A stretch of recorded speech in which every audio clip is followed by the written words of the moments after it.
the pride and joy of Winnipeg, Manitoba, by way of University of North Dakota, two-time most outstanding Canadian, one-time most outstanding player, reality television star, your favorite dog rescuer / running back, Brady Oliveira. How you doing, buddy? Drevy, what up, baby? Dude, that was quite the intro, man. I really appreciate you. Thanks for having me on, man. It's an honor. You know I got to gas you up a little bit, brother. Go, man. Appreciate you, dude. It's all real, though. Hey, I want to tell you, first off, I miss our pregame recovery circuit. Man, you have no idea, dude. Like this year, I mean, obviously, at first year, not having you here in the building with us, and it's been a little different. And especially, I mean, we had that pregame routine dialed, absolutely dialed. And now I'm on the road, like trying to new city, trying to hit up a new recovery spot. And I'm like, I don't have anyone to go with me. It's just not the same, man. It's not the same. But you're the leader now, man. You're bringing guys along. You're building that team culture. So you got to get a buddy now. I know. I've been putting some feelers out there. I'm like, yo, who's into that sauna, cold tub recovery? We'll get the mindset right before the game. Like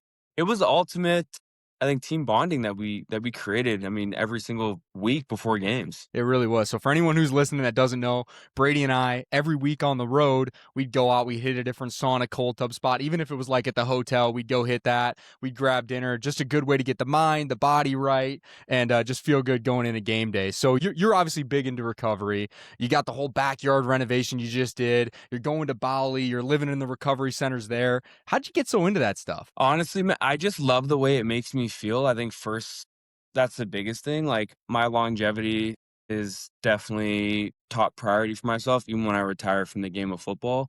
But then you add on the layer of being a professional athlete. It's like, okay, well, look at all the greatest athletes out there. Like, what is one thing that they do so well, and what allows them to play a long career and perform week in and week out? And I really do believe it's all about how you take care of your body. I mean, what are you putting into your body? Are you sleeping properly at night? Like what are your nighttime routines? So I'm trying to add more and more and to see what works and what fits. And I just find when I'm doing these recovery sessions, I mean, I live in the sauna and cold tub every single day. I have to at least do a session every single day. That's why I got that built in my backyard now, so I can just, go out in the backyard, let the dogs out, do a sesh, and in the hot tub. So yeah, man, I for me, it's just longevity, man. It makes me feel good, and it does give me confidence going into every single week. After a heavy workload, I do a couple sessions throughout the week, and I feel fresh and ready to go for the upcoming game. Yeah, especially at running back, where it's such a physical position. Being able to extend your body, the shelf life of your body, is so important for your career. You've got a great mindset, especially as a younger guy. You're kind of turning into that big vet now, which is crazy because I remember when you first came in and Andrew Harris was kind of the guy, right? And everyone was sort of looking at you being like, okay, he could kind of be the next Andrew Harris. He could be the guy. And obviously you've lived up to that. But when you came into the league and you were a backup initially, obviously you had a guy like Andrew Harris. Was there any other people that were inspirational to you when you first came into the league, or guys that you kind of looked up to and tried to follow their lead a little bit? Yeah, of course. I mean, I think that's so huge. As a young guy coming into a professional locker room for the very first time, you have to latch on to a vet and really just follow in their footsteps, because clearly if they've been here for 6, 7, 8, 9, whatever it is, years, they're doing something right. So follow their lead, take something that they're doing, add it to your routine. And obviously everyone knows a story about, the shoes I had to fill. I come in as a young guy, hungry and motivated, thinking I can just do it right away. And I'd take a step back and really learn and be patient. And I had the privilege and honor to work behind, Andrew Harris, who's going to go down as one of the greatest running backs to play in the Canadian Football League. But then there's a handful of guys in that locker room. I think, the culture, you talk about FIFO, right? In the Winnipeg Blue Bombers locker room, especially, I got there in 2019 when I think it was at the peak of it. Like, there's so many great leaders and veterans in that locker room. So I think guys that come to my mind right away are, Nick Dembski. I was, such a huge fan of his game, obviously both being from Winnipeg. We both went to the same high school. So that was the guy that I knew about before I got into the league. And I'm like, wow, like now we're actually teammates. So Dembski was definitely, one of them. And I got to say, my boy Strev, man, dude, you were the ultimate teammate, the ultimate leader. Strev did things the right way, man. The way you just conducted yourself in the locker room. Hey, you asked the question, man, and I'm just spitting facts here. You were definitely a guy that I really looked up to, man. I just love the way how you attacked the day, and you felt you love the process, man. You love the grind, and that's something that I definitely took from you. Hey, bringing a tear to my eye, brother. You're gassing me up, man. I wasn't expecting all that. I appreciate you, though, man. You talked about Dembski. Obviously, your guys' relationship, both being from Winnipeg. I'm sure you've been asked the question 100 times, but I feel like I have a unique perspective. I have someone who knew nothing about Winnipeg, comes to the Bombers, ends up winning a championship, being kind of ingrained in that culture, and now I kind of feel like I'm a citizen of Winnipeg by proxy. What's it been like playing in that city? Because I know the type of love that those fans have showed me, and I know they're showing it right back to you. Man, it's so hard to put into words. I've said it in so many interviews. Like, I am truly living out a childhood dream, man. Like, I went to Bomber games as a kid, and, like, to see where it is now, like, it's electric in that building. It's about to be potentially a 17th straight sellout at Princess Auto Stadium. I mean, the fact that we're privileged enough to go to work in front of the best fan base week in and week out, they come out, they show support, they show love. I mean, you get it everywhere you go, not just on game days when you're playing under those lights in front of 33,000 screaming diehard Bomber fans, but you're walking, you're in the mall or you're at the grocery store, you're pumping gas. I'm walking my dogs like in the neighborhood, like wherever you go, they have so much gratitude, man. Like they're like, thank you for what you do. And I'm like, no, thank you for being such a huge fan and supporting the boys. Because honestly, like I love this league so much. And without the fans, like this league is nothing. And so we got to show love back to them. And in Winnipeg, man, you get it, man. It's incredible here. Yeah, and that's part of what I'm doing right now is like, hey, let's engage the fans in a new way through media, through content. You and I have had that conversation privately before any of this started. Is like the CFL needs more of this, and to me, this is a way of how can we connect the fans with the players as a guy who's kind of just recently out and try to bridge that gap, and specifically for a city like Winnipeg who just loves the Bombers and the support that they show on and off the field. It's honestly tremendous, man. So I want to talk a little bit about this week because I texted you privately and I'm watching the game from home. I'm sitting there, I see Zach go down. Sounds like he's going to be okay, but I'm watching the game unfold in the second half. I'm like, dude, this is a textbook Winnipeg win right now. Like this is gritty. This is defense. This is special teams. This is Brady getting downhill. That last drive. I didn't see the official stats, but it felt like they ran the ball with you every single play. They handed off on 2nd and 9.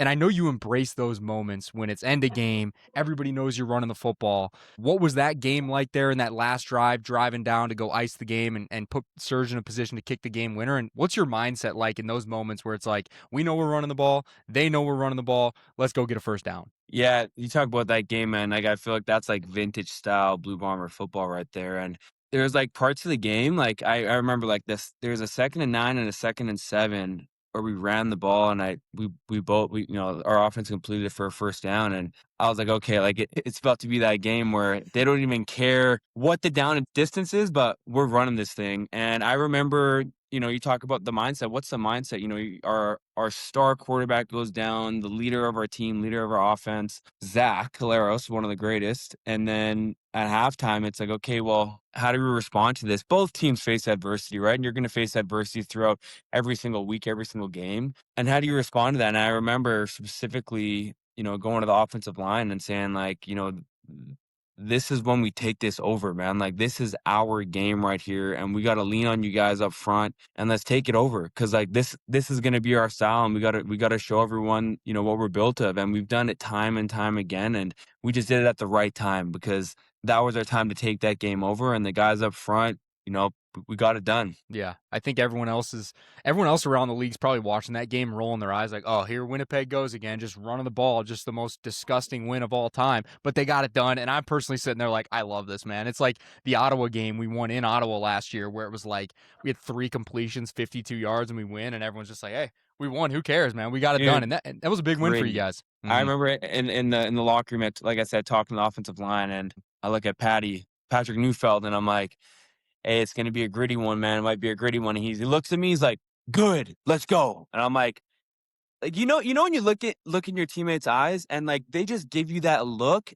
and you don't have to say anything back. You're like, okay, he's with me right now. Like I feel his energy, and I'm like, I knew it was gonna be a big second half for us. I knew it was gonna be a grind of a game. I knew it was gonna be gritty. but I knew that we had the right guys to get the job done. And it was fun, man. Like as a running back and with a good offensive line, like, dude, like you dream of games like that, man. Like just hand the ball off 10 times in a row. Let's get it done. It was fun, man. Just getting downhill, man. That's your style of play. And you mentioned the look in Patty's eyes and the look in the O-line's eyes. And I read an article. You did an interview, maybe it was with Ed, I'm not sure, but you talked about Elgersma stepping into the huddle and the look in his eyes and the excitement that he had. And I understand what it's like going in as a backup and how the play calling can change and what it's like being in that position, especially as a rookie.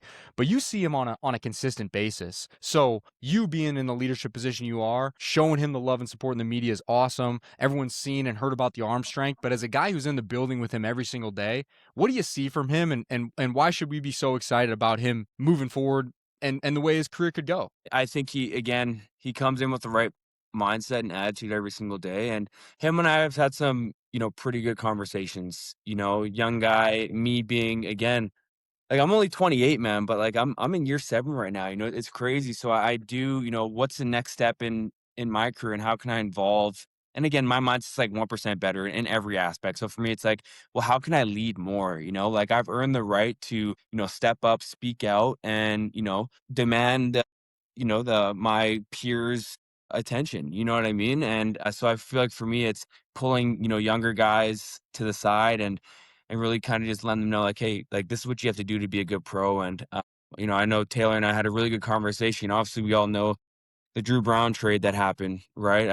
And, I think that was, a really smart move for this football team. And obviously, I mean, I've been in that position. I mean, when I got here in 2019 as a 21-year-old and I have Andrew Harris in front of me, I'm like, "I'm ready to play right now." And I'm like, "But I wasn't though. You need to take a step back and just learn." You know what I mean? Like, but when your opportunity comes, you have to make the most of it. And so Taylor and I had a conversation about that, and I just remember having that conversation with him actually last week, and just the way he responded to it, like he's like, "I'm just gonna come in with the right attitude, and I'm just gonna work. Like all I know is I'm gonna put my head down and work and grind, and when my opportunity comes, I will be ready." And so that alone made me, like I was like, this guy's got the right attitude. Like he's built different and he's wired the right way. And then again, you just see how he handles himself in the locker room, him trying to just really follow Zach everywhere. And that's exactly what I told him. Like, dude, you have like one of the greatest quarterbacks in front of you right now. Like, follow his lead. Like, that's exactly what I did with Andrew. And he's like,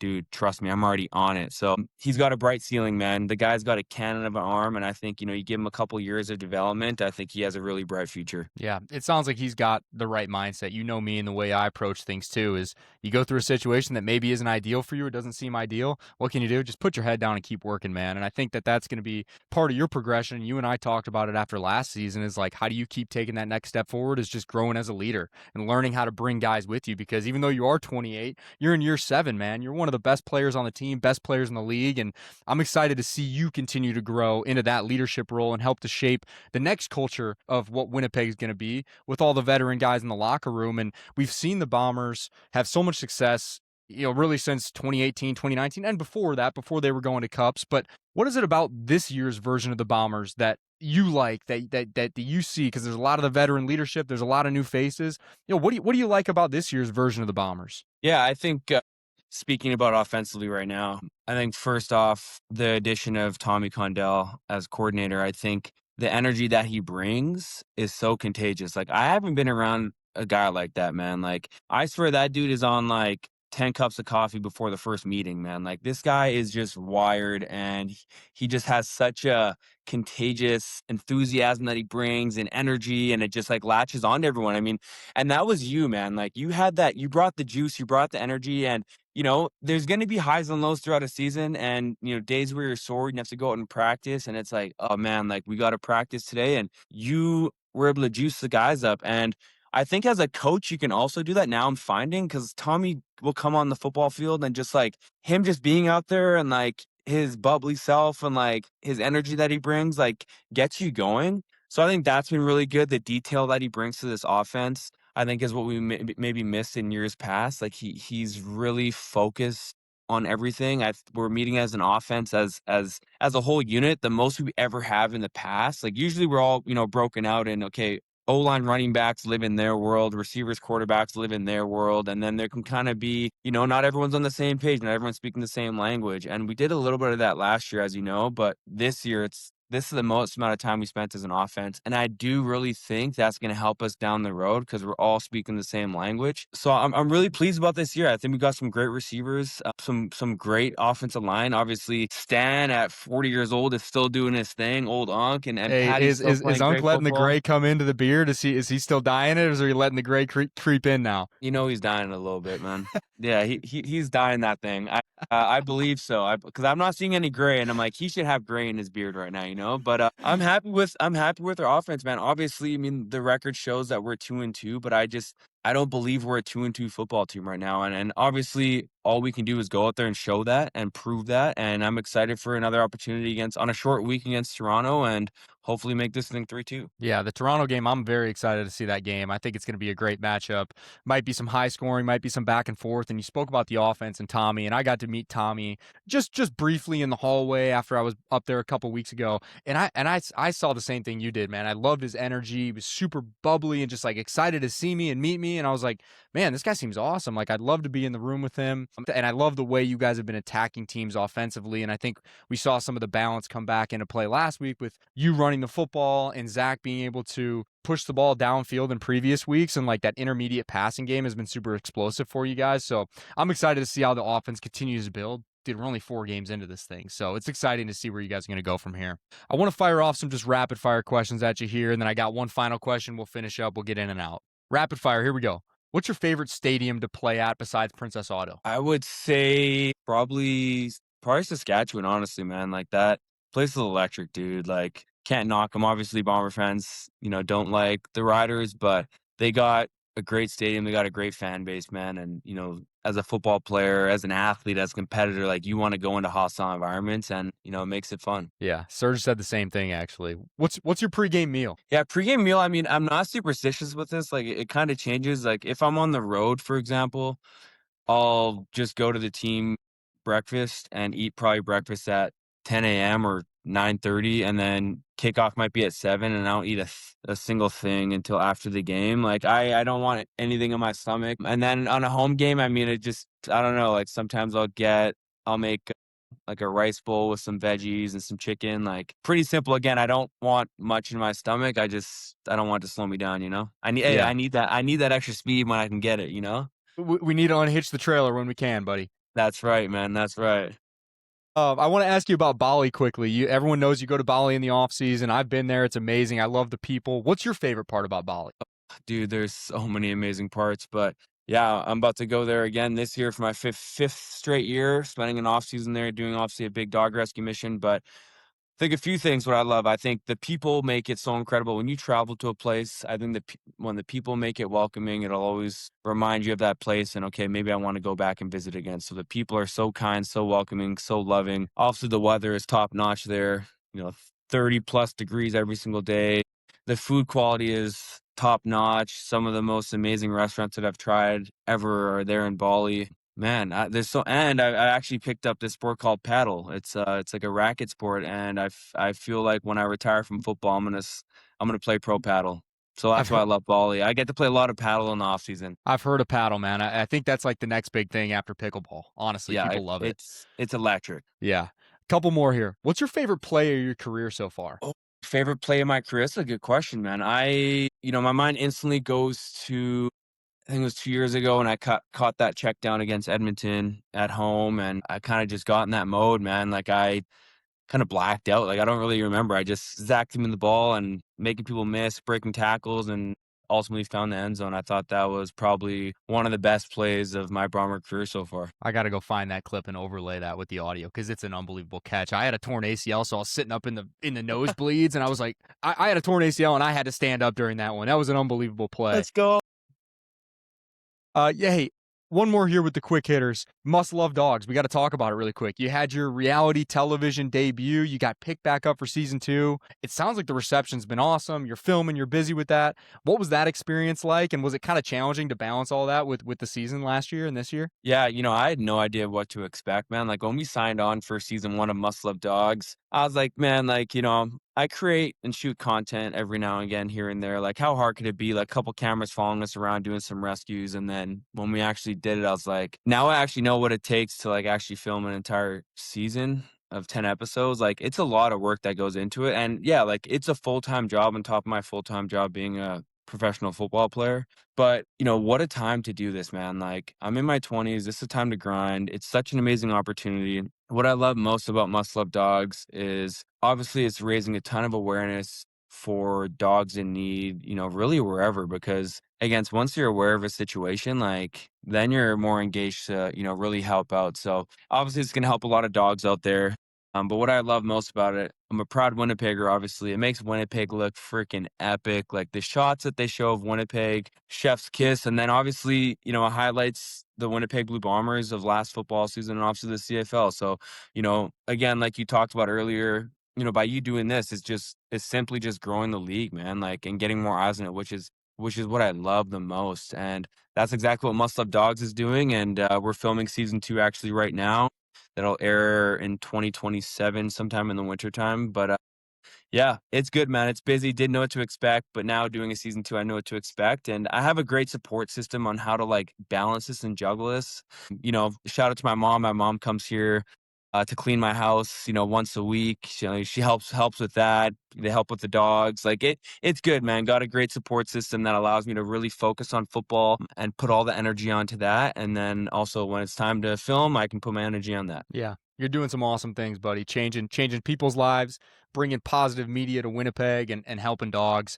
It's admirable stuff. I got one last question for you here, and I kind of like to ask this to everybody. Me, my career ending, being 31 years old, being out of the game, and people always ask me when I retired, "Hey, if your football tombstone could say one thing, what would you want it to say?" And for me, it was always I would want it to say, hey, that guy was the ultimate teammate. That's what I always cared about. That's what was important to me. So when your career's over and you're sitting on the other side like I am with the mic in front of your face, what do you hope people say about you? Yeah, that's a great question, man. Um, 'Cause I have thought about this, and I think for me, I want my play to speak volumes, and I think it does. And when people watch my game and remember my play, I want them to be like, wow, like that guy was tough, physical, and brought a whole lot of energy. So I think that tough physical energy. Like I think when you watch my tape, I'm exactly that, man. Enough said. Enough said. We all see it. We all see you getting downhill, running people over, man. That's all I got for you. So here's what I want.